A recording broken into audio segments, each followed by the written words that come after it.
Welcome to Deep Look, Ultiworld's weekly radio show about the current state of Ultimate. I'm the host and the editor, Charlie Eisenhood. Joining me, Ultiworld senior editor, Keith Raynor. And Keith, you always tell me not to say this, but I'm going to say it today. We got a big show for you today. We got a really big show for you today. We actually do, though. So much to get to. Stacy Gaskill will be joining us to talk about her time at the Olympics, Colorado Quandary's run at the Northwest Challenge to the final. We're also going to get Brian Gisel on the show from the World Flying Disc Federation. We're going to be revealing live what the pools are going to be for the World Games. So we have our first Olympian. We have our first live pool draw. Is there more? Could there be more? Well, if you can believe it, Keith, we now have, as of like right now, the Team USA roster for the World Games. It just dropped. New album just dropped. This is the craziest show we've ever had. So let's get into it. Keith, here are your 14 players that will represent the United States at the World Games following two tryouts. On the women's side, Kayla Helton, Sarah Mextroth, Carolyn Finney, Carolyn Normile, Opie Payne, Claire Trope, and Claire Chastain. Two Claires. Two Carolyns. On the men's side, Jack Williams, Grant Lindsley, Chris Kocher, Jimmy Mickle, Nate Goff, Dylan Freechild, and Khalif El Salam. That is your Team USA that will compete at the World Games. So, Keith, initial reactions when you hear the list. Wow. There's some real surprises in the list. Maybe as much in the exclusions as the inclusions. I'm definitely surprised by how these worked out. You know, there were players that we had as locks who did not make this team. I mean, when I look at the team, that is probably the first thing that jumps out to me. It's like, where's Anna Thompson? Where's Claire Desmond? You know? Sure. We both had them picked to make the team and felt pretty strongly about their shots of making the team. And neither one is on this roster. You know, we both picked Leanne Hoffman to make the team again, to return. Yeah. I went out as far as to say, like, I think that they would be reticent to cut anybody who had previously made the team. That's clearly not the case. It is clearly not the case.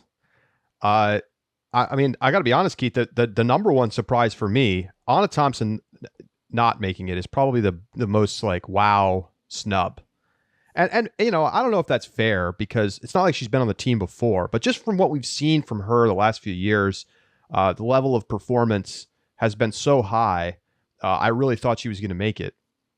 The biggest surprise inclusion for me has to be Khalif El Salam. You know, Khalif is a very interesting player because he's obviously focused his entire career on competing at the highest levels of the mixed division. And, you know, along with Sarah Mextroth, you know, those are kind of the two players on this list where you're like, okay, like mixed first players. That's obviously been a big point of conversation over the last few years in terms of looking at these U.S. national teams. But, you know, Khalif,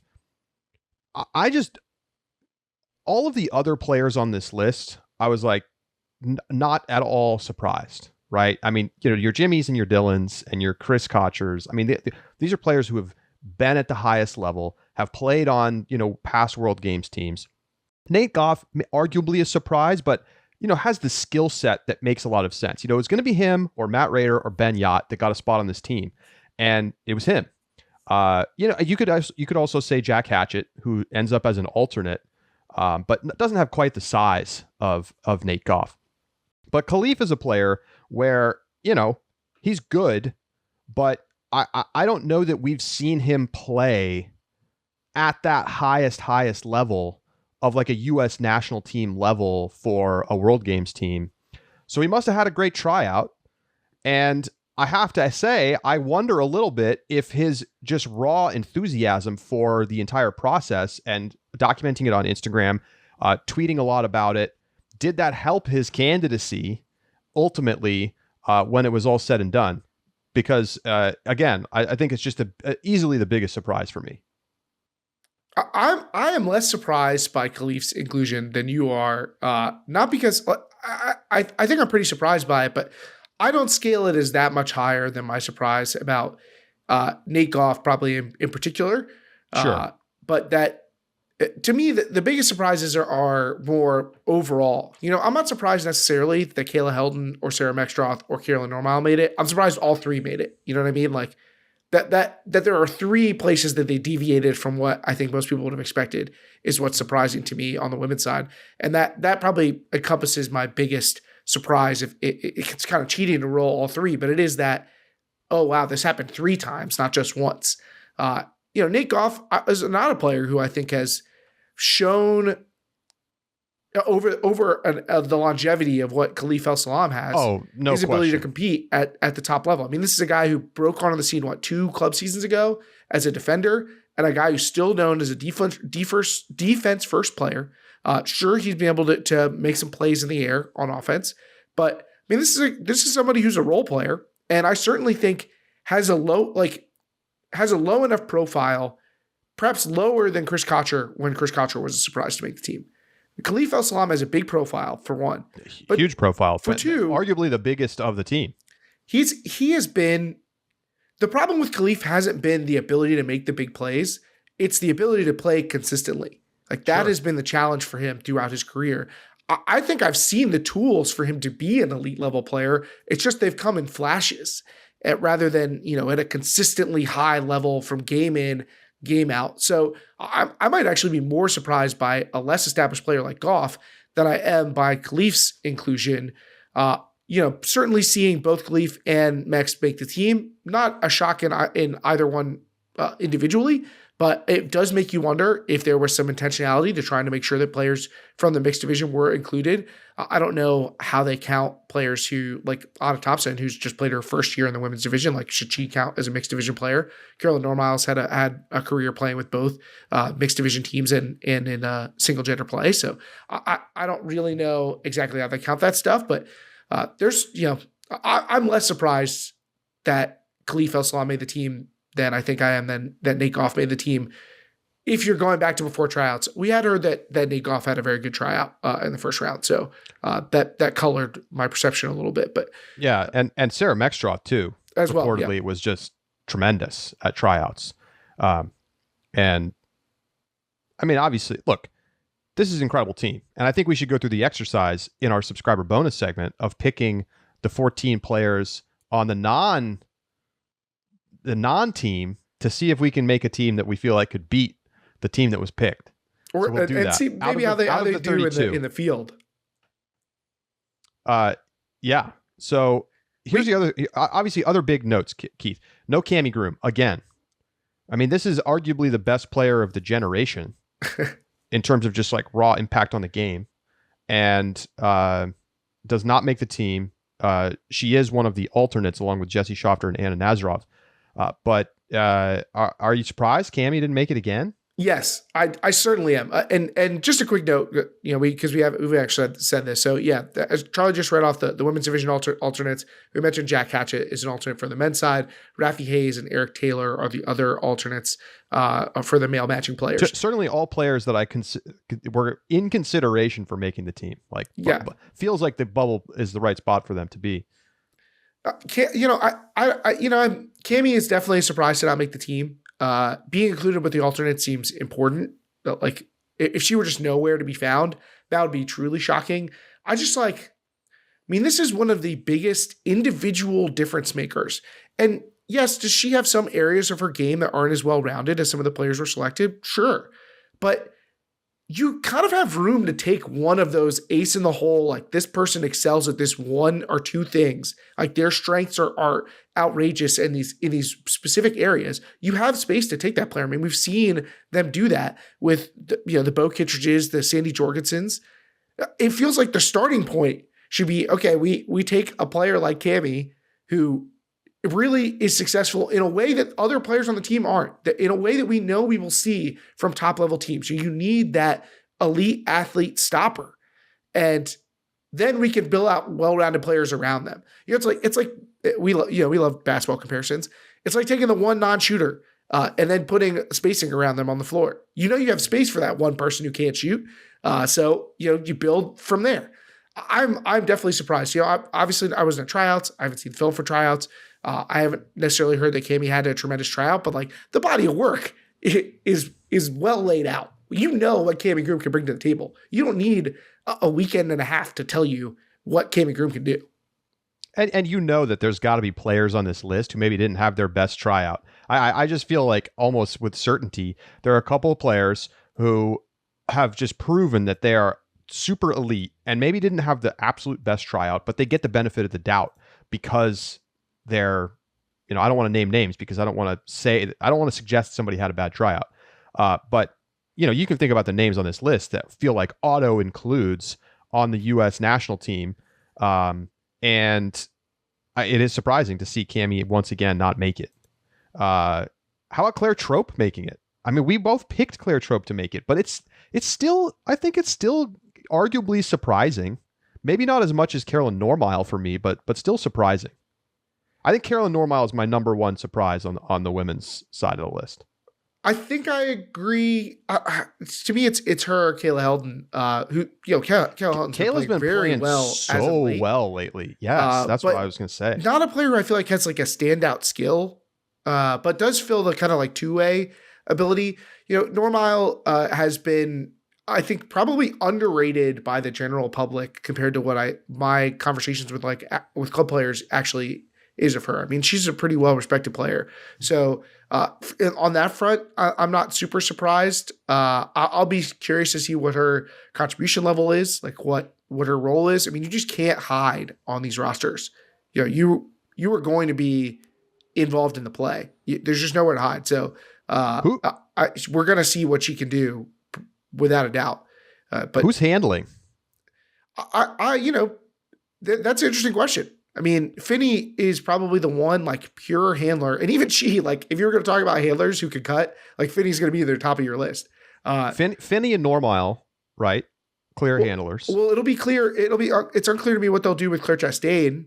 I agree. She's done both of those in her career at a pretty high level. And yeah, I think Normile and Finney are probably your most likely. You'll have the Carolyn backfield at some point. And then on the men's side, I think Jimmy and Jack are probably the players who are going to be in your backfield a lot, particularly Jimmy. Well, I think he is the most backfield centric player on the roster on either side.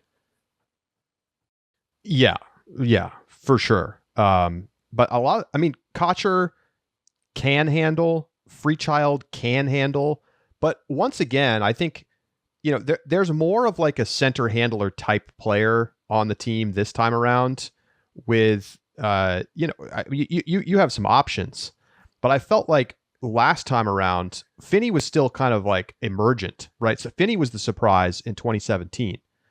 And it didn't feel like they took the obvious center handler type players, right? Claire Chastain didn't make the team. Ashlyn Joy didn't make the team. And so you didn't have that sort of natural rock center player. But, that, to be honest, like Jimmy Mickle is that now. And I think Finney or Carolyn Normile could be that now. And certainly Claire Chastain, even though she's been more of a cutter lately on Molly Brown, she's very capable of being that every other type center handler. I'm going to be really curious to see like what kind of offensive structure do they go with. As usual, there's a lot of two-way players on these teams. I'm very curious about the offensive structure. I think this is a pretty fast team. There's a lot of like players who could play kind of small ball, which has certainly been what's popular in North American club. So I wonder how much of that we'll see bleed in. The play style is going to be very interesting to watch develop. They also had these tryouts and I think there was quite a bit of wind at the tryouts at various points. I don't know how much that influenced who is going to make the team. It's obviously really difficult as a coach to evaluate players in these conditions, knowing that may not be the conditions that they're going to be competing in. So that certainly an added layer of challenge. But to go back to it, I mean, we were pretty surprised when Raynor didn't make the final 30. I mean, we both had Raynor on our squads. And then, no Leanne Hoffman, very surprising to me. No Anna Thompson, no Claire Desmond. I mean, this is not the roster we expected to get. And most of those players don't even make don't even make the alternate list. Ben Yot, after Raynor didn't make the final 30, there was a lot of thought, oh, this is Ben Yot's spot now, right? He's going to take the big man spot for the male matching players. He didn't even make the alternates. It's surprising that he didn't make the team. Pony quota? Reach the pony quota? You got 3 pony players plus Jack Williams, who's plays in New York. I think I was expecting that to be an issue. I guess I'm surprised he's the odd one out. Not to take any. I mean, I think Mickle and Kocher were going to make the team.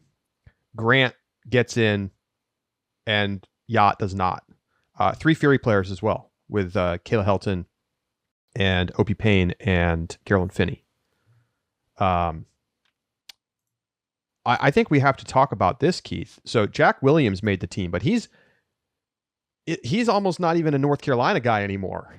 Like, he's not living in the area. So you've got Jack Williams on the team as the only North Carolina player, and we're talking about Ring wins the club championships, and we obviously see the amazing run from Phoenix on the women's side, losing in semis on Universe to Fury last fall. Has North Carolina gotten screwed here? I don't see it. I mean, it's hard when you're only talking about 14 players anyway. Of course. They also had Ryan Osgard gets hurt, Ann Worth gets hurt. I mean, those are 2 of the best players who might have been. I don't know if you count Osgard, but if you're going to talk about Ring's title, sure, you got to think about him. Sure. Those are 2 of the players who would have potentially been able to represent North Carolina in this situation. So some bad luck on their front. And then, you had other players in the mix. Eric Taylor ends up as an alternate. Saul Yannick, Lindsay Sue, both make the final cut. So they have players in the mix who I think people thought had a realistic chance of making the team. So it's hard for me to see like somebody getting snubbed. I mean, there are plenty of, aside from Fury and Pony, there's really no other community that's like particularly well represented. I mean, they end up with 1 Brute Squad player, right? Yeah, that's crazy, isn't it? It's wild to think. I mean, got to be surprised by that. Overall, when I look at the team, I say to myself, this is a team that makes a lot of sense to me. And I think the U.S. team is going to be, as always, a heavy favorite, but maybe more so this year. Like, I think we might see a bit of a down cycle from some of these other teams. We'll talk about that more in a later segment once we get a look at the pools with Brian Gisel. But any final thoughts here, Keith, on the team? So certainly we could go almost player by player and talk about people that didn't make it, whether Trent Dillon, Kelly Johnson, team players that were on the team in the past that didn't make it this time. Mad Dog, Anna Nazarov. Jesse Schaffner was supposedly very impressive at tryouts. She doesn't quite make the team, ends up as an alternate. Any other snubs that you see? Lindsay Sue was player of the year. Fits the 2-way mold. Probably has to kind of compete with Sarah Mextroth and Kayla Helton. And apparently Kayla Helton won out that battle. But that was somebody who I thought had a real shot at making the team as well. Saul Yannick, we mentioned. It's kind of hard if they're not going to take a lot of pure handlers and you have Jimmy Mickle as one of your male matching handlers, like that kind of takes up that slot in some ways.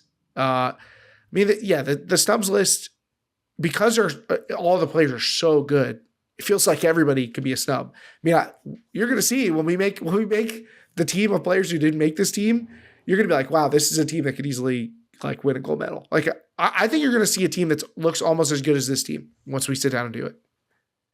Join us in our subscriber bonus segment to hear that.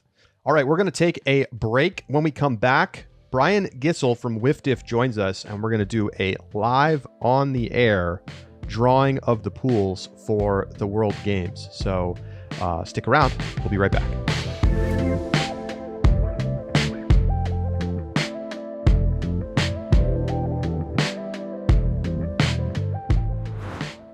Welcome back to Deep Look we now that we know Team USA, we are prepared to find out what the pools are going to be at the World Games. Joining us here is Brian Gisel, Vice President at the World Flying Disc Federation.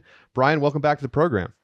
Thanks very much. Happy to be here. Finally, we've been talking about this for a while, but I'm glad World Games are right around the corner. Less than 100 days as of this week. It's very exciting. And not only is this going to be breaking news here on Deep Look, but this is going to be live breaking news as we reveal the pools randomized. And Brian, you got to tell us, how is this going to work? We have 8 teams that are going to be in the World Games field. What is the process by which we're about to pick these pools? So for World Games, we'll end up with 2 pools of 4. As per WFDF rules, we ranked all the teams based on the previous event, so the previous World Games event, which was Poland in 2017. Those rankings gave us USA as number 1, Colombia number 2, Canada number 3, Australia number 4, and Japan number 5. For the 3 teams or the 3 countries this year that were not at the last World Games, we ranked them based on the current world rankings, which gives us puts Great Britain in the number 6 spot, Germany in number 7, and France in number 8.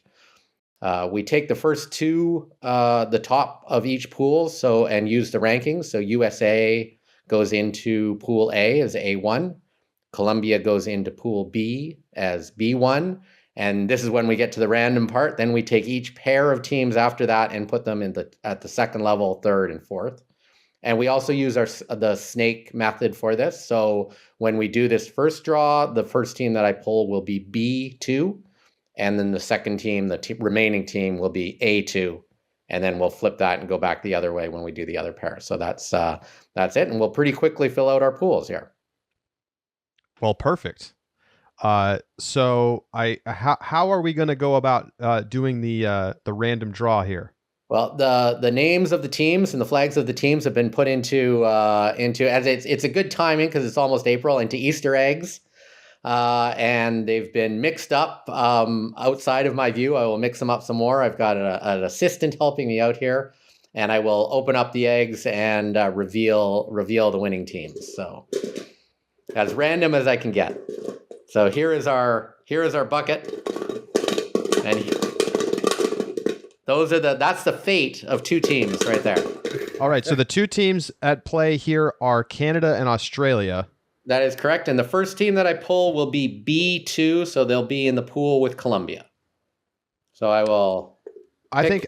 Okay, there it is. You got it. We'll each pick one. So you pick the first one. You went with the from my vantage point, the right hand side. And who we got? This is the B pool. So there we are. Australia goes into B2. So then I'll make sure Colombia. We'll make sure that we're right here. Hopefully, if everything went right, this should be Canada. This is Canada. They go into A2 with Brian, you're a Canadian, so how are you feeling about Canada facing off against the U.S.? Well, it's not important how I feel about it. It's how they feel about it. But I don't know where I've thought about this for a while. I don't know where I would want to be in terms of this. USA is a tough draw. We're talking about the team. It's obviously a great team. But you want to be the best, you got to beat the best. So can't avoid them. Can't avoid them. If you want to win this tournament, you're going to have to beat the USA at some point. That is true. Okay, so right now we have USA and Canada in a pool, in Pool A, Colombia and Australia in Pool B. Now we move on to Japan and UK in the next draw. So again, using the snake method, the first team I pull out of this will be A3. Now will be A3. So here's my two. You get to pick the egg. All right. I will pick. Let's take the one furthest from. You want this one or the other one? That's right. You got it. There we go. Keith got that one. This is A pool. This is A pool. And there we go. Great Britain. So Great Britain in with USA and Canada in Pool A. I'm already interested in that pool. So here's the other pot. and open up. Hopefully it's Japan. It is Japan, which is good. And they are B3. So now we have Japan, Australia. So a little Asian Oceanic region situation going on over there. And then obviously Colombia as B1. So that's shaping up. Interesting. Okay. So France and Germany, our final pairing. All right. So here we go. The last two. So we're letting Charlie, you say this one? Do you want the one in the hand or the other one? No, I want the other one. Let's switch it. Oh, it's like when they offer you the 3 doors and they tell you, they reveal one is not. You always switch. You always switch. Okay. All right. Well, there we go. But we only have 2 eggs. We don't have 3. But so this is B. This is B4. So we're going back the other way. And that is France. So Colombia, Australia, Japan, and France in Pool B. Hopefully, if we've done this all right. I'm so glad this worked out.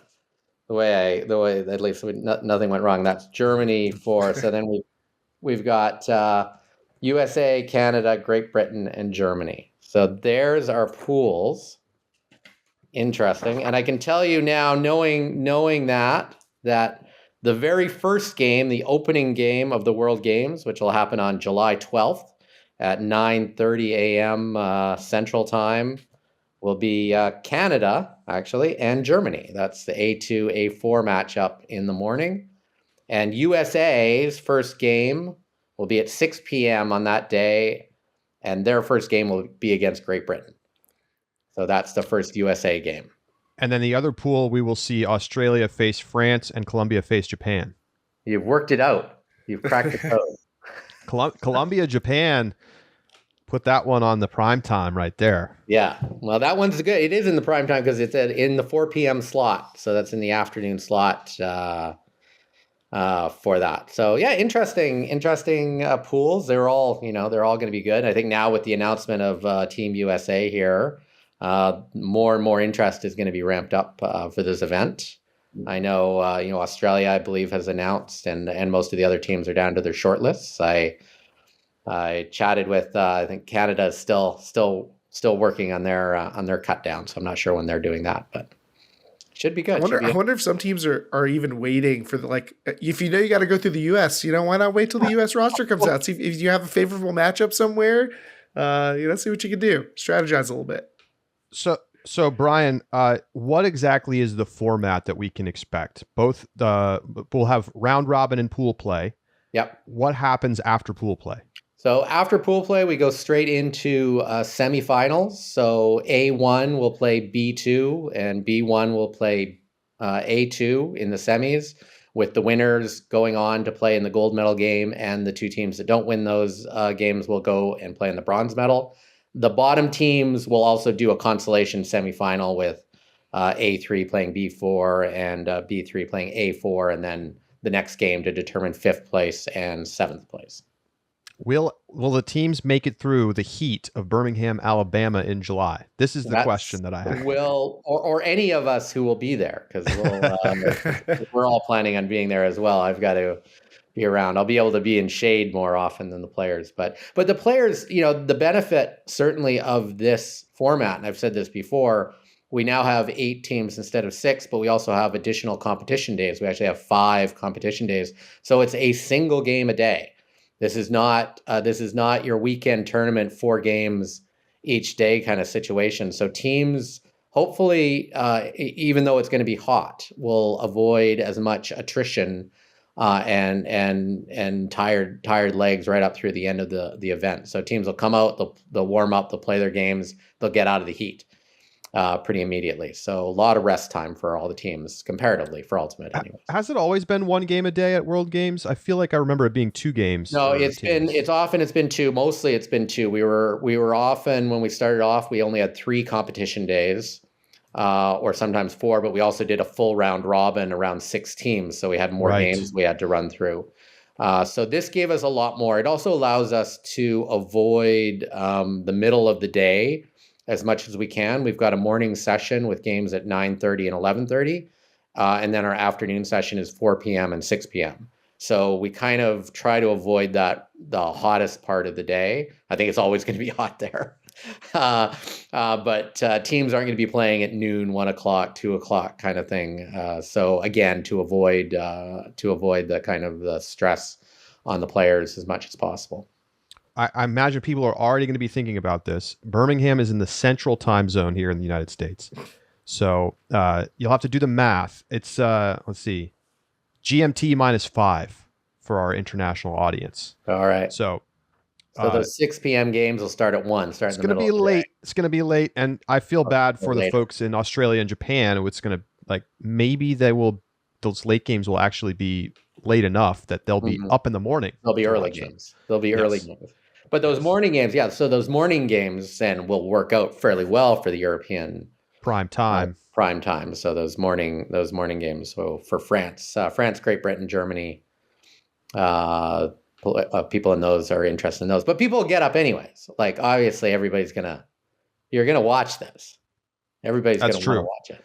So games start July 12th and run through July 16th. That's Tuesday to Saturday, and that's basically a week and change before the World Club Championships, which will be happening just stone's throw away in Cincinnati, Ohio. Literally, we've got people. I'm not one of them, but we've got a number of WFDF people who are driving from Birmingham to Cincinnati. A number of the people that are coming over from Europe, because of course it doesn't make a lot of sense to go back to Europe and then come back like 3 days later because they've got to be at the event fairly early. I'm flying home briefly and then coming back to Cincinnati. So it's going to be, and I'm sure you guys, you must be driving. You're going to be driving. No, I'm going to go home. You're going to go home? I'm definitely going to go home. You don't want to go spend... I say that now. Maybe I'll stay out, but it's nice to get a couple days to rest between what are going to be 2 intense weeks of ultimate end production. So absolutely. No, we're looking forward to it. It's going to be all kinds of stuff is flying around in the background. Our first registration deadline is actually today. It's not the we need your 14 names. Obviously, there's larger teams.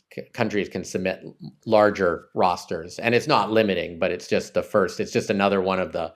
It's another one of the deadlines that keeps happening in terms of stuff. So we're collecting that information and entering it in the system now. And I believe the more official roster deadline is May 31st. And that's when we're going to need to have the 14 names from all of the countries.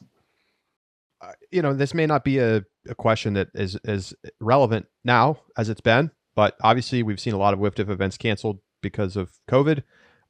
Or low numbers, partially because of COVID or travel restrictions due to COVID.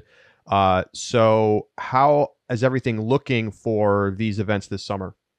Everything that we're running this summer is looking really strong. I've just been working on actually the schedule for World Masters. There's 117 teams signed up for that event. So, that event is, we weren't sure where it would go. Obviously, I think it's a really desirable location as well, being in Ireland. I think a lot of people are interested in participating in that country. But we were really happy with that. And Cincinnati as well for World Clubs is, I believe, at 126 teams. So in terms of interest and drive, we haven't seen any issues with those events at all. And COVID being what it is, I think we've all got used to the idea of the only constant is change. And everybody's always concerned about that, but it really feels in the world of sport that we've turned the corner. And plans, not just for us, but for everybody else. We see all sports are kind of returning to more normal, or at least new normal. So fingers crossed for a really good and busy and hot summer. All right, Brian. Well, thank you so much for coming by. It's a lot of fun. It was a quick draw, but we Keith and I will break it down after this and see if we can pick a pool of death. I don't know. There's a lot of deadly teams in the mix. Right? Yeah. Exactly. You'll have to let me know what you think of that. I think they're great. And I think the best thing we all know is there's 20 matches, 20 games at World Games total. I think every single one of them is going to be great. I think it's really good. Looking forward to watching them all. Us too. All right. Brian Gisel, WFDF Vice President, with us here on Deep Look. Thanks, Brian. Thanks.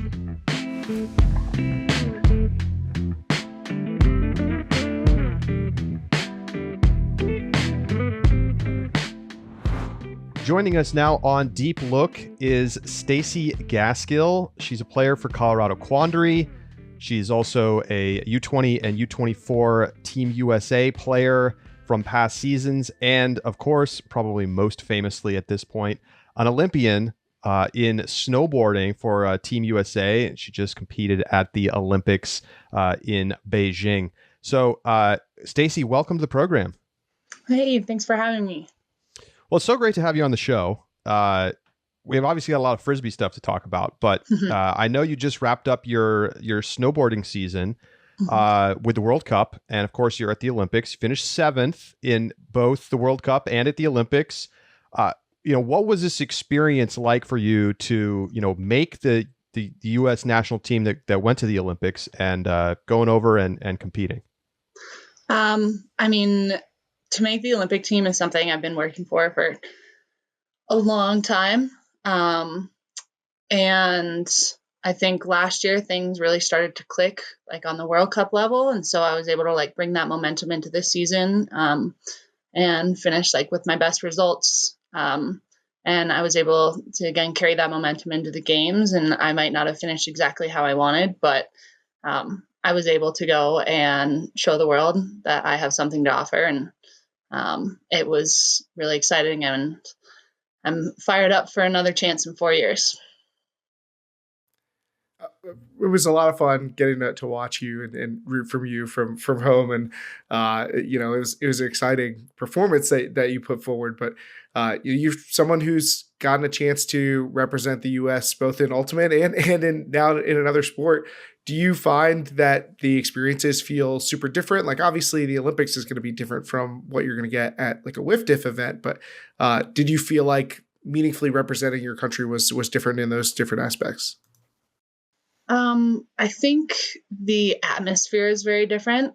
In like snowboarding, it's an individual event. And so, yes, everybody is there to compete. And there's a community in that sense, but it's definitely still, I don't want to say cutthroat, but there's a lot more tension and everybody is essentially trying to be the best. Whereas I think at the like world champs that I've been to, like U20 and U24 with WFDF, I think the entire like environment is like more welcoming, just because it is a team event and there's a group of you working towards something and you're not competing necessarily against each other all the time.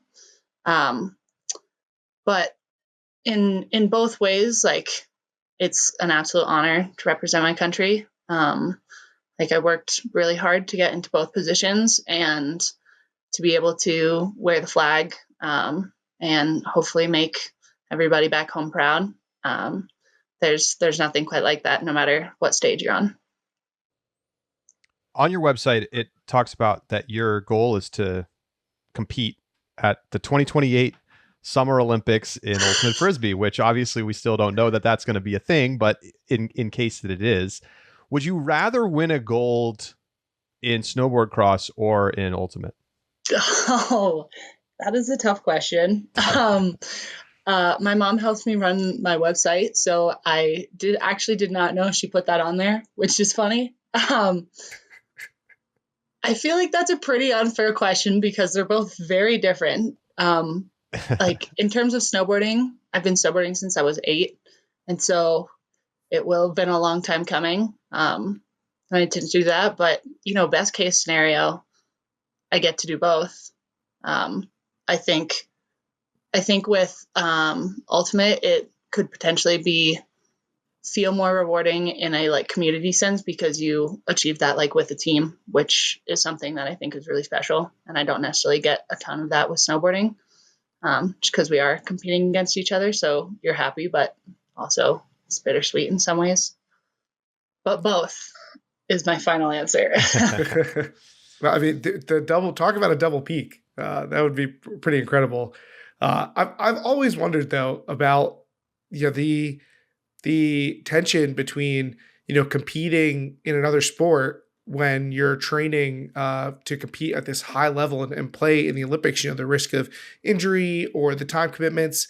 mean, how do you find that balance and how do you make that commitment to playing this high level of Ultimate when you have another thing that's really important in your life and requires your attention and your physical performance?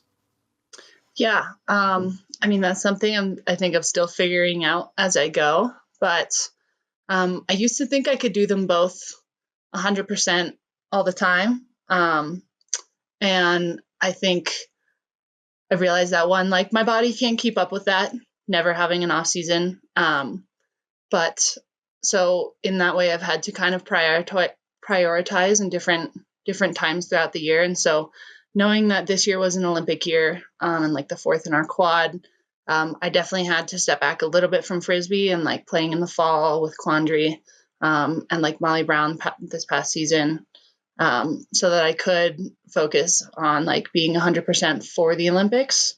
And now that the Olympics are over, I feel that I can shift a little bit of that focus away and put it back into Ultimate now, which is exciting that I can kind of balance it given the like time frames of our events. So yeah, it's kind of a balance depending on what time in the year, but just doing my best to be able to still get to play, do the things that I love. Yeah. So I have one more Olympics-based question, and then we can talk some Frisbee. Your teammate, Lindsay Jacobellis, won the gold medal. Yes. She was a name that I knew from the previous Olympics, or maybe even two. And, you know, Olympic athletes largely toil away from the spotlight, except for people who are very involved in the sports. But, you know, somebody like Lindsay Jacobellis has the opportunity to make money through endorsements and other things, commercials of the sort. Have you started to see any of that on your side yet? And that's obviously a big difference between Ultimate and sort of a much more mainstream sport like snowboarding, where there's actual revenue opportunities. Are you starting to realize some of that, especially since I'm sure you're going to be one of the top athletes in 4 years for the snowboard cross team? Yeah, that's I would say that side of the sport is, I think, the hardest to kind of nail down because everybody's different and everybody has like something different to offer. But definitely, as like with the Olympics, there's just a lot more publicity. And so it's really the time that you want to get your name out there and start working on endorsement deals and different partnerships. And so this year I've been able to work on some of those, and hopefully I'll keep expanding that as we go on and into the next quad and Olympic cycle, which is, it's different than Frisbee, being that we're a little bit of a bigger sport and at least right now. But I think, I don't know, like I definitely am trying to work more into that, but it's still very hard. And like I'm in school because eventually I will know they won't be interested in a washed up athlete anymore. So I'll take what I can get right now and plan for the future later.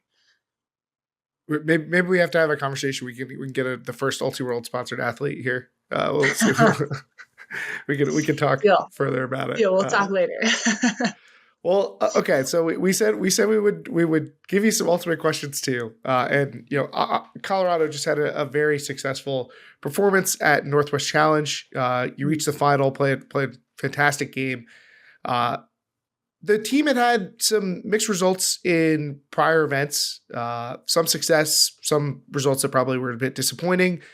What do you think was different for the team at Northwest Challenge that allowed them to be so successful against such a really strong field of competition?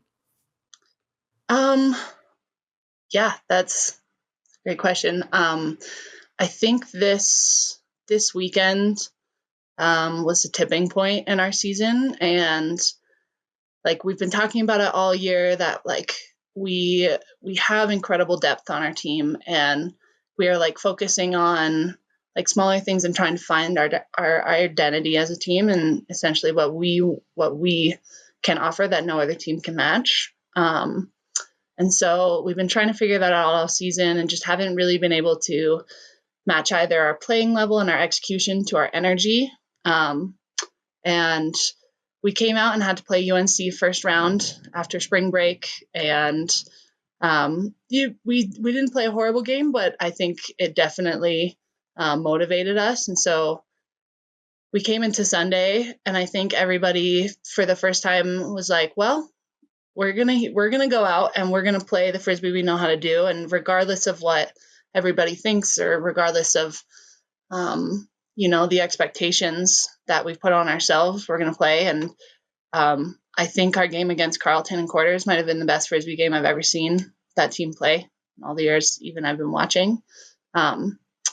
And I think that game specifically was like that switch in our season where we've been saying it, we can be great, we have this potential, but we finally believed it at that point. And it wasn't just we have these star players, like every single name on our roster can go out on a universe line. And once we believe that and we saw that, I think a lot of things clicked this weekend, and we're really excited to keep moving forward because we didn't play a perfect weekend, but we got to see a little bit of the potential we have. I mean, it's pretty shocking to see the Stanford Invite champion Carleton, team that made the semifinals of the 2021 college nationals, get beat 15-4. You never see teams that good lose games like that. I mean, it's extremely rare. Tell us about the game. Like, was it just like you were defensively locked in, everything was hitting? How did you manage to beat such a good team by 11 goals? I mean, I think our biggest focus was like energy. We've historically been a team that kind of goes up and down with energy and struggle to keep it consistent.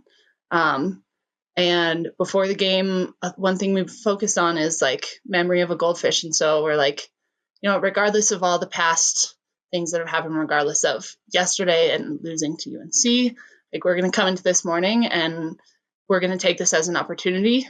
And again, that identity that we've been looking for as a team, I think we figured out that it's our defensive side, particularly our person defense. And so we focused on that, and we love that because it's entirely, it's about like your attitude and your effort. And if you are willing to put that in, then you're going to generate turns, and every single person was bought in. And like on the first point, we generated a turn off of the first throw with like a poach tee, just a heads up. And once we got the ball rolling and everybody had their energy high, like we were really cutting down execution errors, and like believing in each other and playing for each other, rather than like being so caught up in little mistakes or like past performances. Everybody was looking to the next point rather than looking at the previous point. And all of a sudden we were at halftime and we had a dance party and we ran Ralphie, which I don't know if you've ever seen us run Ralphie. It's our little Colorado tradition, and it gets everybody excited, and we just kept that energy going, and put together a really good game. Our main focus was to put together 4 good quarters of Frisbee. And we were able to put them all together finally, rather than like 2 and 2 off. But yeah. What, really quick before Keith jumps in, what's Run Ralphie?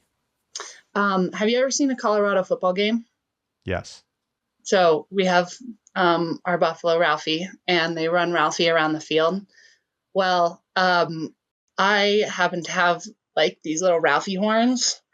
And so my nickname has become Ralphie, and the team lines up in 2 lines and they start banging on the ground. And because it's me, this is really funny. They play the Olympic theme, which goes into like the Colorado theme song, and Ralphie runs down, and then it's all chaos, and then we're ready to go. You got to ask the I love that. You got to ask the university to let you bring the buffalo to college nationals. Oh my gosh, that would be incredible. The fact that they don't bring Ralphie to like away football games, that might be a tough ask, but I'll work on it. I'll ask my Milwaukee people to find a local buffalo. Yeah, we'll just see if we can borrow a buffalo. Yeah. If y'all are gonna show up with a buffalo, let me know, because I'm picking you to win. And that's you're going straight to the finals with a buffalo on the squad. There's no way around it. Yeah. You mentioned getting to play against UNC. You lose to them in the opening game. Have a really contested final, and you got to match up quite a bit with Dawn Colton, who is obviously one of the top players in the game. What was it like matching up with her in that final when there were a bunch of big plays for both of you and on both sides? I mean, it was really fun. I haven't played with Dawn since U20, and I've never played against UNC because I haven't been around and there was COVID. So that was really exciting. One, to just see both of our player development since we played at U20s. But I also knew that was going to be a challenge. And on day one, Dawn definitely reminded me why she was Defensive Player of the Year. and so that kind of fired me up going into the final game. And we're both fairly large players. And I think we both like to play physical. And so it's pretty fun when we can really battle on the field. And yeah, Dawn had some great plays, and there's definitely a lot of contested ones, but I think it's a really fun matchup because we both have our strengths, but also both want that disc so bad that, it comes to, potentially some calls, but at the end of the day, getting to play against Dawn and just UNC definitely makes me a better player and makes our team better. So it was exciting. It was hard and frustrating sometimes, but it was good. Well, you're setting me up perfectly for the next question, which is about the call near the final point of the game. You're both going under, and Dawn lays out for a block and call a foul. The observer said that they ruled that there was no foul once you went to the observer. What was your perspective on that play? It's hard to tell from the film because we're looking at it from your body side, so we don't really get a great view of where Dawn's contact might have been. But what was your position on the play, and what do you think looking back on it now? So what I felt in the play is I was coming under, and as the disc was up, I felt Dawn's body starting to come through me. And I was worried that she was coming through my knees because it seemed like her weight was already coming lower. And so I dropped down, and then my arm got pulled underneath Dawn, or she got pulled behind my arm, one of those two. And then the disc actually hit my hand and bounced out, and Dawn came through in front of me, and I had to jump over her to not land on her. And so I came up and called a foul because I felt that the contact impacted my ability to catch the disc. And then Dawn also responded, was well, actually I was going to call a defensive foul. And so that was really interesting. I was like, huh. I understand that potentially she could have felt that my arm going down was trying to block her, but I felt that I was protecting my knees in that area. So I don't know. I've looked at it a bunch of times. And I think it's a hard call to make. I didn't particularly want to go to the observer. I wanted to talk it out or contested it, but Dawn wanted to go straight to the observer, and the observer didn't actually rule whether there was a foul or not. The observer said the contact had no impact on the play, which I thought was interesting. And it's already happened, but I did have the disc in my hand and it went out. So I don't know how to look at that. It was definitely in the heat of the moment. It's very frustrating to be you think something and be it turned over, and especially on a universe point. But again, that's kind of the matchup that I signed up for. And so on a undercut, I know that Dawn Colton has a body that can fly. So it's hard to tell which call is right and which direction it should go when the game's on the line. It was a very interesting play. Obviously, a super tight game.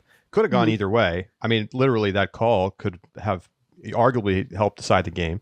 What does Colorado need to do to reach that UNC level? Right. I mean, obviously, UNC is one championship. They have that depth. Can you get to that point where it's not you on the losing end of the universe point, but on the other side, and how? Yeah, I think we definitely can. Like looking back at that game, there was definitely more than a few times where we had just simple execution errors, and our defensive pressure definitely softened a little bit. And so I think going into the series and going into nationals, our focus is definitely going to be on continuing that defensive pressure, and just like cleaning up like our execution, and like we're going to make 99% decisions rather than 70 or 50, and just also our chemistry. Like we haven't played together all that much. We've had a lot of canceled practices. We had just come off of spring break, so we hadn't practiced in a week.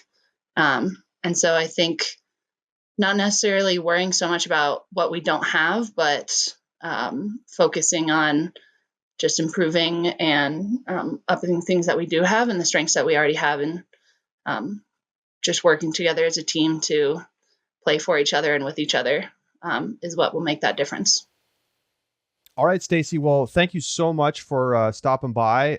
Congrats on a great performance at Northwest Challenge, and now getting ready for the postseason series. What do you personally want to work on before nationals? And I'm assuming you're going to get through regionals. Yes. Yes. That's the goal. Well, personally, putting on my cleats this weekend was the first time I put them on since Pres Day. I haven't thrown a disc since Pres Day before this weekend. So in terms of like actual running shape and like consistency and just like practice with throws and with the team, I think that'll be the biggest thing. Is I'm finally here, and I can be at practices, and I can be like physically ready come next time, running wise, not necessarily snowboard wise. So that's really my biggest thing. Is I am definitely stepping into a different role than I played in, I think, really the rest of my career, and being one of the more experienced players on the team, at least in some aspects, is exciting. So I think I'm going to lean into that. And even if it doesn't work all the time, it's definitely a position where I can give my most to the team. And so I'm looking forward to that, and just getting time with my teammates, and hopefully not getting as many blisters with my cleats. That was a tough one. Yeah. You got to switch to skiing if you want to toughen up the feet, Yeah, I've thought about it, but I don't know. It just doesn't seem like my vibe. All right. Well, thanks so much, and looking forward to seeing you out there in the series. Thank you. Thank you so much for having me. Stacy Gaskill with us here on Deep Look. We'll be right back.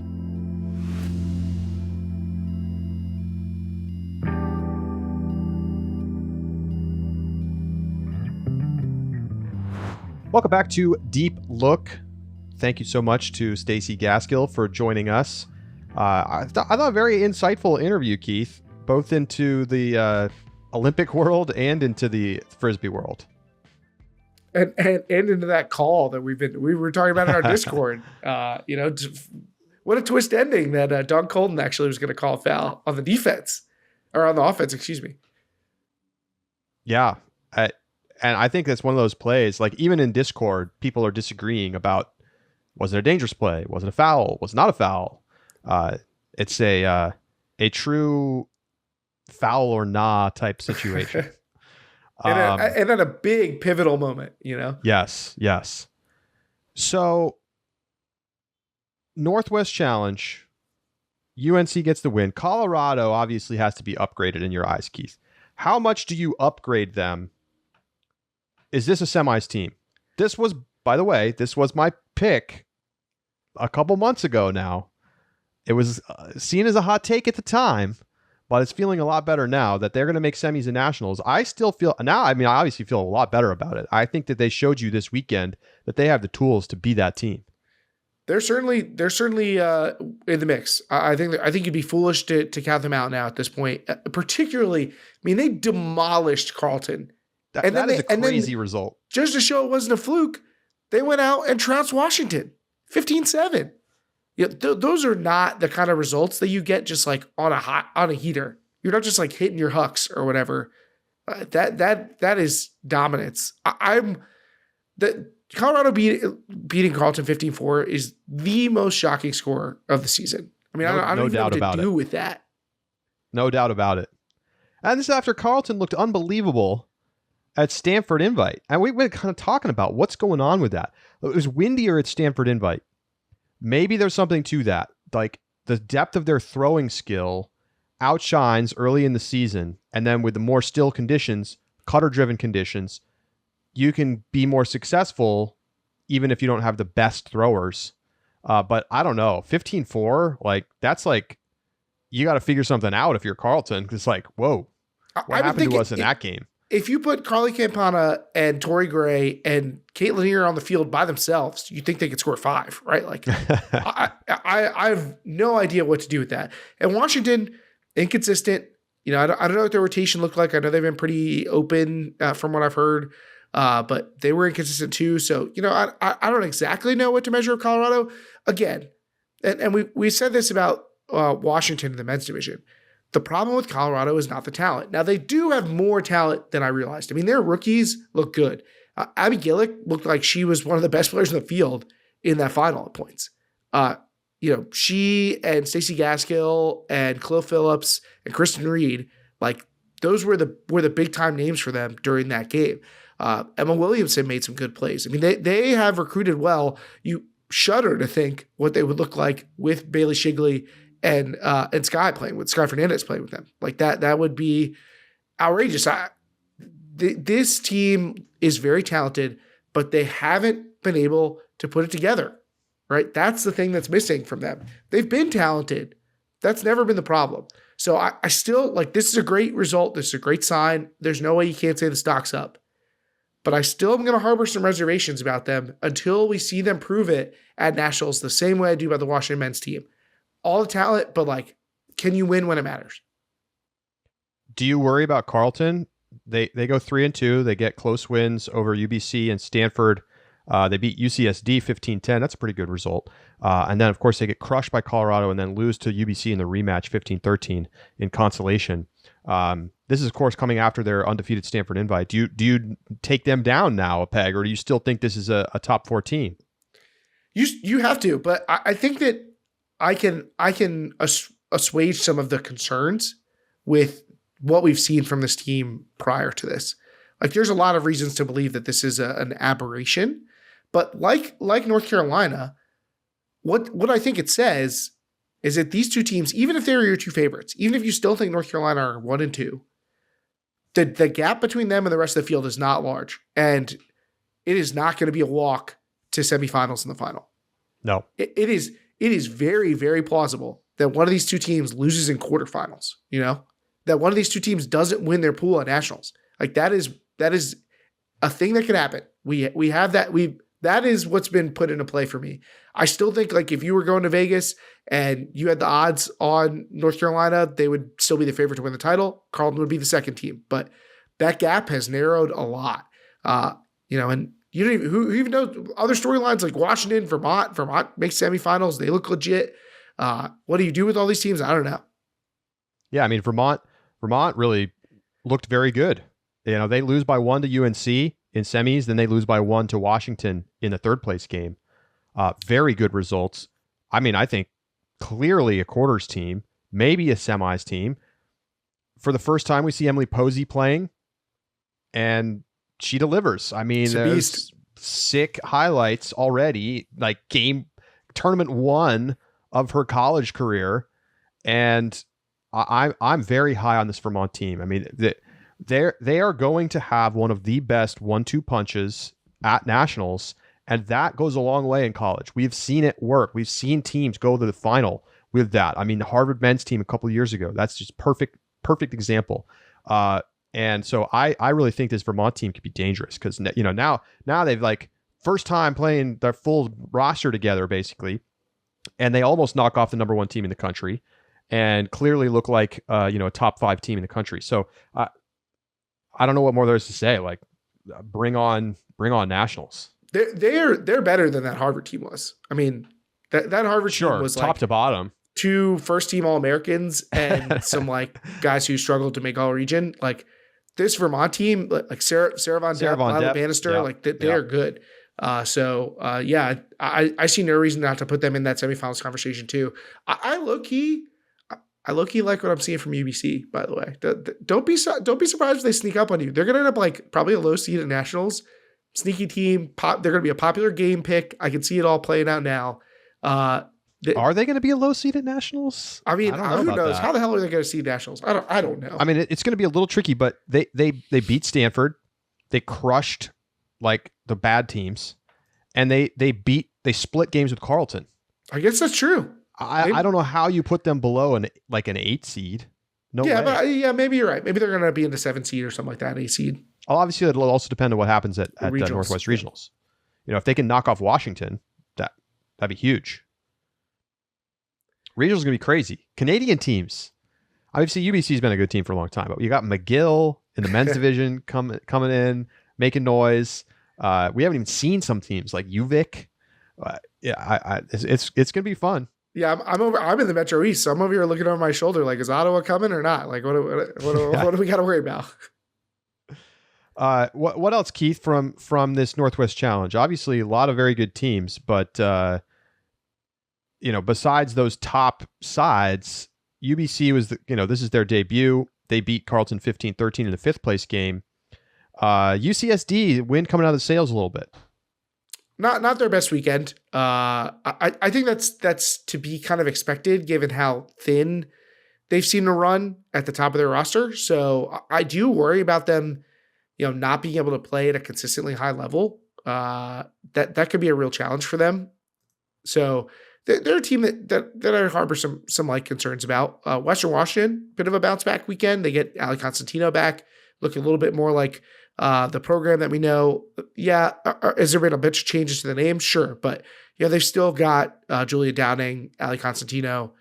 They're still going to be a nationals level team. I'm not necessarily sure they're going to be in nationals because I don't know how the bid situation is going to shake out, but I think they rebounded a bit from looking like, okay, they might be down and out this year. So those to me are the other things that jump out aside from, we've talked about the top teams and UBC as well. Well, let's turn our attention to the final weekend of the college regular season. And we've got Northwest Challenge in the men's division happening. Not as strong, not nearly as strong as the women's division, mostly a regional tournament for teams up in the Northwest.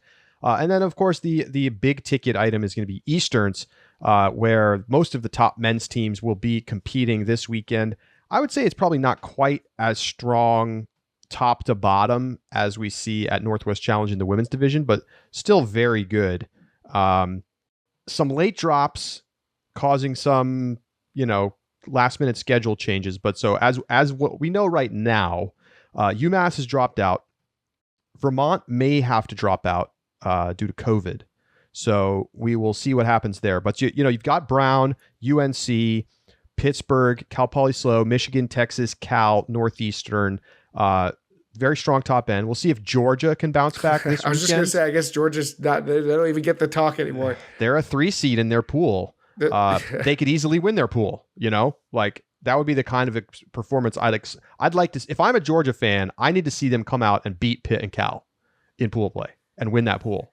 Like that's going to make me feel better about where they're at because, if you can't bounce back after what happened at their last tournament at where they just like totally look terrible at Smoky Mountain, then they're not ready for prime time. They're not ready to go to college nationals and go through the gauntlet. I think I could take a double game point loss, but like they can't go out there and embarrass themselves again. Yep. Right. So what are your thoughts, Keith? You think Brown is going to continue this run that they're on this season? I do expect Brown to be very strong. I mean, I expect them to be at the top of this tournament. I think that they've earned that position. Nothing about the way they're playing looks unsustainable to me. You know, they have a clear plan, an identity.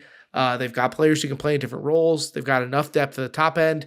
The bottom end has played okay. I mean, you always wonder about that with Brown. Is that going to be where the cracks show? But you know what? We've wondered that for like 3 seasons about them, and those players have been holding up. So I think that I'm going to take Brown in the final when it comes pick time, and I have to figure out if I think they're going to win. I do expect some surprises in this tournament. I just think they're going to come down the line. Yeah, and I'm curious to see what some of the teams that have underwhelmed a little bit this season, can they step up? Right? Are we going to see teams like Ohio State, to some extent NC State? I don't know. They've been solid. Your old friend Temple. Where does Temple in the field? Oh my goodness. I haven't talked about Temple since warm up, but I did say at warm up, can this team win a game at Easterns? Still not sure. I'm still not sure. I think they can, but they have to play so much better than we saw from them before. Wisconsin will also make their debut. How good is this team? I don't know. Does anybody know? Do they know? No way that they know. They have to come out and play. They're in a pool with Brown, Michigan, Ohio State, and Wilmington. That's tough. That's tough. Even if Wilmington's another team a little underwhelming after kind of a promising start. So this is the time to show up and pull a Colorado and, prove to not only the rest of the field, but to yourselves that you can compete with the top teams in the country. Wilmington, Last stop before the series. I look at them, they seem like a team that's in their own way. So, if they can get out of their own way, I think they can be pretty good. They got some throwers on that team. I mean, they can make plays, but just not a high level of consistency, not tremendous decision making. So that's something that they'll have to shore up. I mean, you look at Pool D, it's hard not to be drawn to that pool. Pittsburgh, Cal, it sounds like we're going to lose Vermont, but Georgia, and even Virginia Tech offers a little bit of intrigue. But how good are Cal and Pittsburgh? Vermont's going to be there. It may end up being Illinois at the bottom of the pool, by the way, depending on what happens with Georgia or with Vermont. Excuse me. May have to shift things around there, but definitely an intriguing group because it's hard not to think that Georgia is the thing everybody wants to know about. Like, is Georgia going to bounce back or not? Feels like there's too much talent, but I know there was also folks who were with me that were we overrating this team because they played 6 great games last fall? The truth could be somewhere in the middle for them, and I expect to bounce back. I think I do too, but I'm not sure that we're going to see them suddenly turn into, a team at the level of UNC and Brown. Sure. I think that's fair. Cal Poly Slow, curious to see if they can hang tough with the Browns and the UNCs of the world. They've looked very good out west so far this year. And they get the full test this weekend. I'd like to see them easily beat everybody in their pool. Northeastern, NC State, Carleton, Virginia Tech. That's going to give me confidence in them. Let's make our picks. Keith, I'll take it first this time. I'm going to go with... You're totally going to pick what I'm going to pick. Sorry, Brown and UNC. I'm taking Brown and UNC. I think these are the best teams that we've seen so far this season. And to get the win, I'm calling UNC. I literally said you're going to pick what I'm going to pick. I'm also taking UNC over Brown. I don't know what the health status is for LSB, but I expect, they were not at 100% when they played Brown last time around, and I think they're going to have some aces up the sleeve to throw at Brown defensively. And so I will be the first to admit I will be incredibly impressed with Brown if they come out of this weekend undefeated with an Easterns title. I feel like I've been underrating them all season, but I'm saying that I'm giving them the final, but I'm not giving them the win. UNC doesn't seem like the type of team to lose to the same team twice. That doesn't seem like the vibe for them. So I like the talent. I also like a little bit of intrigue. So I like North Carolina. I also think I think slow Northeastern. I still am holding out hope for Michigan. I think those teams could perform well, surprise some people. But yeah, North Carolina and Brown they might be a cut above for the moment. So I'm taking UNC to upset Brown. All right. Before we get to the start of the PUL season this weekend, yes, Premier Ultimate League kicking off this weekend with a pair of games. Really quick note: USA Ultimate announcing that the vaccination requirements or requirement of a negative test have been removed. So there are no longer going to be vax checks or negative test checks at tournaments. They've softened a number of other COVID-19 related restrictions as we head into the college series. Obviously, this falls in line with what we're seeing pretty much everywhere in terms of reduced restrictions, dropping requirements for vaccinations to go into restaurants, things of that nature. Any thoughts on this, Keith? I get it. It certainly feels like we're in a better place. It's incongruous at the moment with a team potentially pulling out of a major tournament because of a COVID scare, but I think that's more anecdotal than anything else. Just a reminder that this isn't over necessarily, but it does feel like we've hit a point in society where we can interact with the world in a little bit more of a traditional way. Especially in an outdoor sport. Exactly. I can't stress that enough. I also don't know that how much it's really going to affect our community specifically, where vaccination rates are extremely high. They're already at 98% or whatever. This is like meaningless to even worry about it. Okay. So Premier Ultimate League season, it's happening. It starts this weekend. We got a pair of games on the schedule. The opening games this weekend, it's the Milwaukee Monarchs taking on the Columbus Pride and the Raleigh Radiants taking on the Atlanta. And we'll have, 2 or 3 games for the next few weeks. Then we get a 5-game weekend in week 5, a couple of other big weekends in week 7 and 8. And so, Keith, I think the big question is, this is all, by the way, building up towards the championship weekend on June 18th and 19th. PUL, they have their opening season in 2019. 2020 season gets canceled due to COVID. 2021 season is kind of they do the little micro tournaments around the country, and not really a full season. A bunch of teams opt out, and so now we're finally back. We're finally back to having another full PUL season. What are your expectations heading into this year, whether from the teams themselves or just from the league and the presentation standpoint? I think that I expect a lot of enthusiasm, a little discombobulation. I think that the league itself has had a lot of different things that they've been focused on over the past couple of years. And there have been folks who've been critical of what they're prioritizing and how they're going about their business. And I think you're going to see that. I think that you're probably going to see that there are going to be kinks to work out in the beginning. It's going to feel a bit like a first season all over again. You're going to have a lot of players who haven't played in the league before. You're probably going to have staff members who also have not participated in a game before, whether it's management on the team side, whether it's coaches, production, whatever. So I think you're probably going to see a little bit of that rustiness that you would expect from a league that hasn't really been able to play in a year and change. I'm sure they will be grateful that they had the championship weekends to kind of get some reps under their belt in how to do all this. So I expect that from a team standpoint. I think that the teams that did well in championship weekend, you're going to expect them to do well again. You're going to expect the Monarchs to be good again.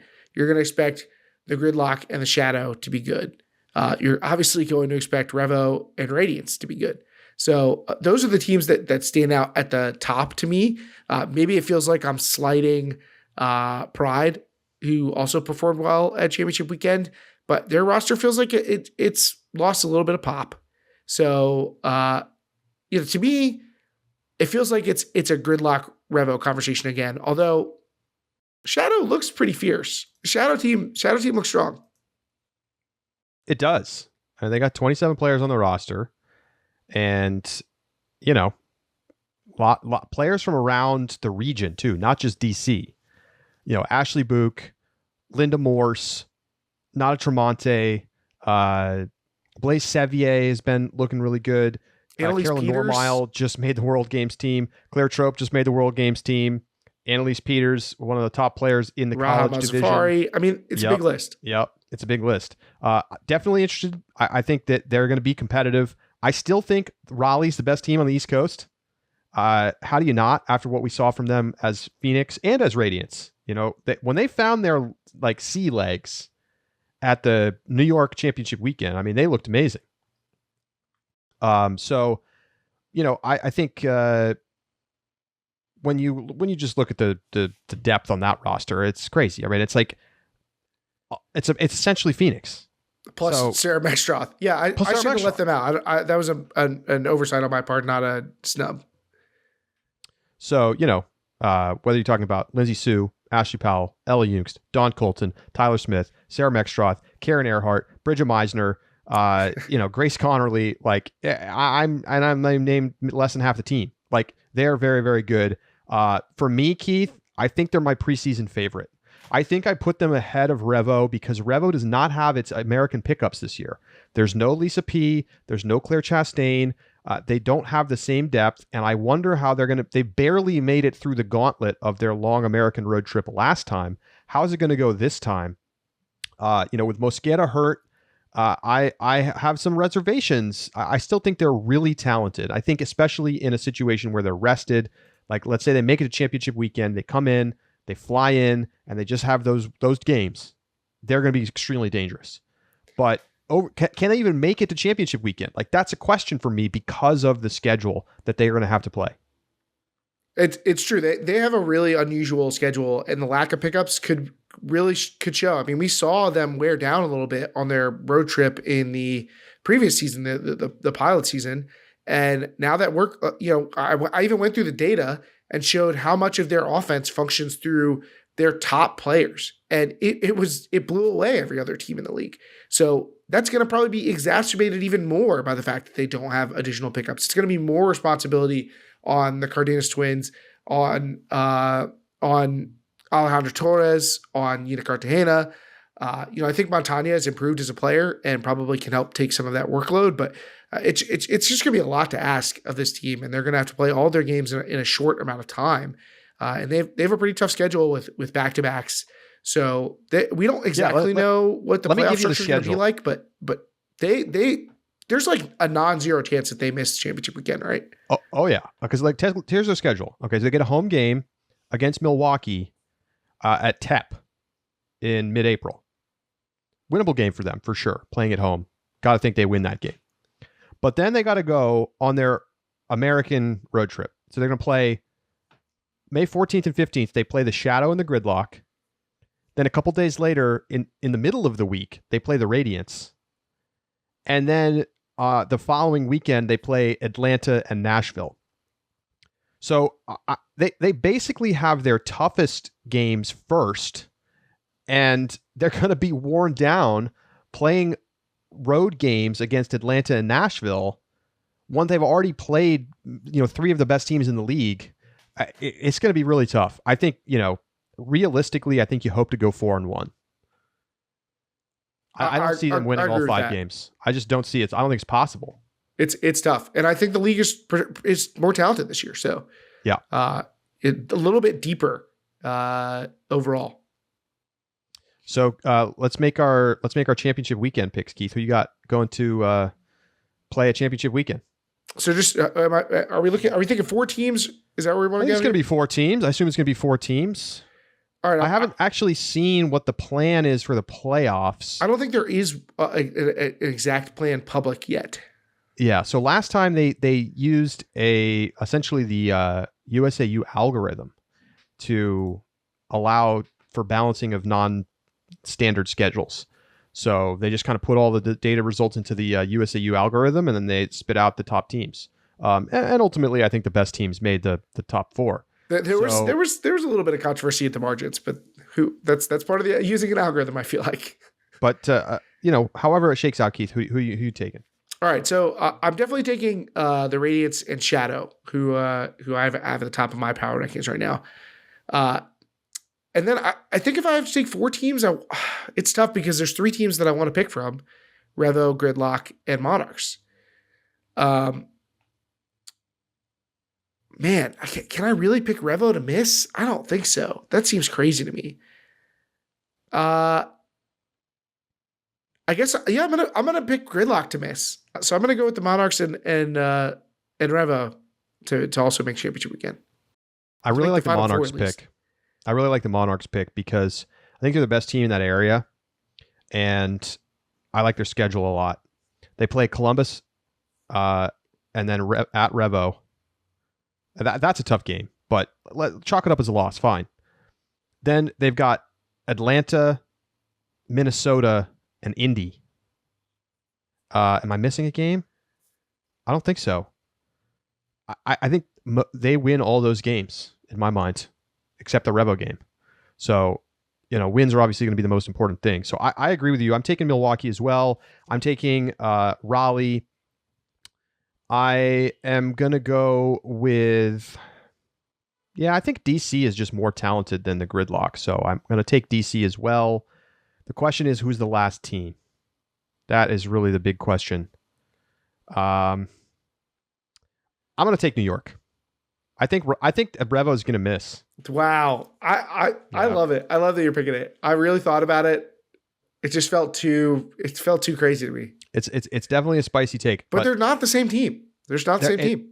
And it's just always it was such a grind for them to get wins last year or in 2019 on that road trip. And the teams that they're going to have to play are better this time around. I just think they're probably going to lose 2 of those games, and then they're going to be in a bad spot.